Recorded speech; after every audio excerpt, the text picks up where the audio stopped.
Hey everybody, it's Jefferson with Bo Birdie Magazine. Today I'm here with an interview with my good friend Jim Douglas, and we're going to talk about something that's a little unusual on the golf course. Now, Jim's a man of many talents. He's a very good short game golfer, impeccable, I would say, but we're not talking about that today. We're going to talk about something a little bit unusual, what I like to call golf ball hunting. So I've read that over 300 million golf balls per year are lost in the United States. Jim has a little bit of a solution to that. But first, I want to ask the question I always ask first in the interview. Jim, would you rather have two pars or a birdie and a bogey? Oh, the birdie pays the dividends. I mean, par is what you're supposed to do. So if you get a birdie, it will weigh off a little bit of disappointment of the bogey. But yeah, always want to have at least one birdie when you finish a round. All right. Thank you for your answer. Now let's dive into the interview. So, golf ball hunting. What's up with that, Jim? Well, the thing on the day is we just talked about whether you want a birdie or a bogey. Well, some days just aren't going well. Every day with golf ball hunting, you're going to find a golf ball. As you said, there's all these millions of golf balls out there. So at the end of the day, if I've got 5 golf balls that I've picked up, that's a success. Whether I'm going to use them, whether I give them to friends, it doesn't make any difference. I have, at least at that end of my golf game, I'm becoming an expert. The other end of the golf game's going the other direction, but what the heck? Okay, I can relate. It almost sounds like you're saying it's a game within a game. Definitely, it's who can get there first. Just the other day, I picked up 5 almost brand new golf balls in plain sight of everybody if they just would have taken a look. And so that was a big adventure. No, hang on. So, is there a holy grail? Is there a certain golf ball you're looking for when you're golf ball hunting? In my case, because I'm not a very strong golfer, I'm looking for balls that are soft. But I've got friends who like Pro V1s, so if I get Pro V1s, they get those. I got another friend who has velocities, and I've got a friend with some eyesight problems, and she uses those balls that look like a soccer ball. So I know that those 3 balls are going to go out to friends right away.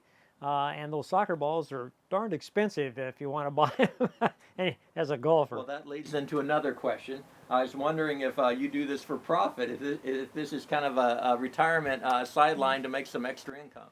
No, we actually have some guys on our golf course who do that, and I think that's great. In my case, the only profit is we do have a contest at our Rotary where we hit a bunch of balls basically intentionally into the water. So every year I've got to have find at least 200 golf balls just so that we can hold that event. Okay, so I was going to ask you what you did with the bad golf balls, but it sounds like every golf ball you find has some kind of purpose of where it goes. Eventually, yeah. I only got 3,000 of them, so. All right. Now, are you thrifty by nature, Jim?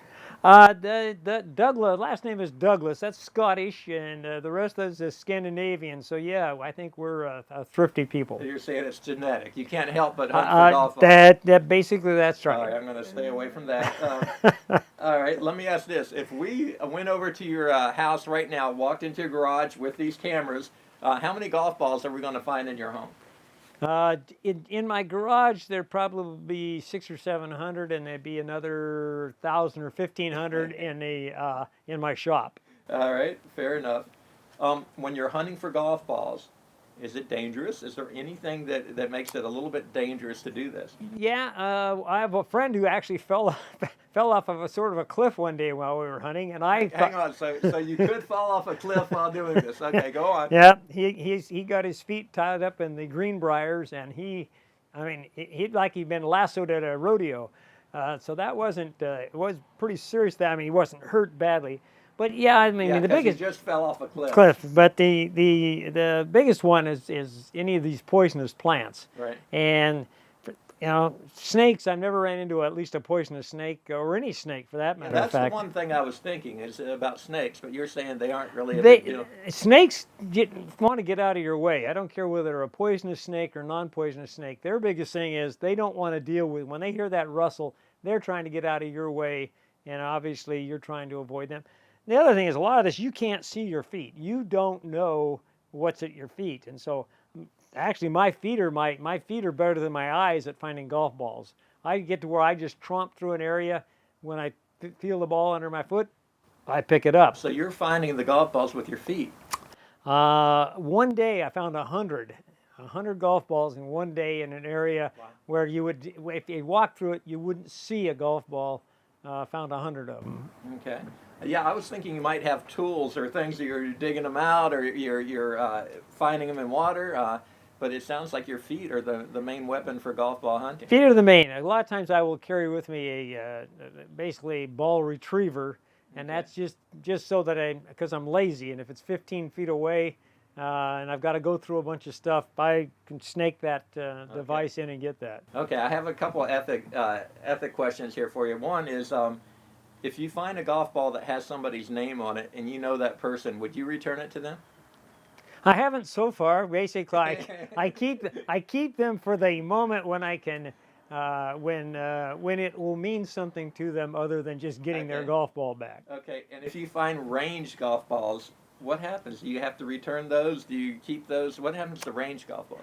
At this point in time, I'm not set up to really carry. I carry enough golf balls as it is. So usually with range balls, I just toss them back into the Okay. area, or sometimes I'll pick them up and when I get back to the range, throw them out there. Okay, fair enough. This is quite a hidden talent. I appreciate today you letting me interview you about this. Um, I know that the game of golf is fun for you, but it sounds like finding golf balls is meaningful also, because you do more than just find them, but you actually give them good homes. You use them for the charitable golf tournament. You give them to friends and people with vision issues and stuff. I admire that, Jim. I think we've stumbled into something here with golf ball hunting, and I want to thank you. And I want to thank all our viewers today. And from bunkers to burgers, thank you for watching Bow Bird.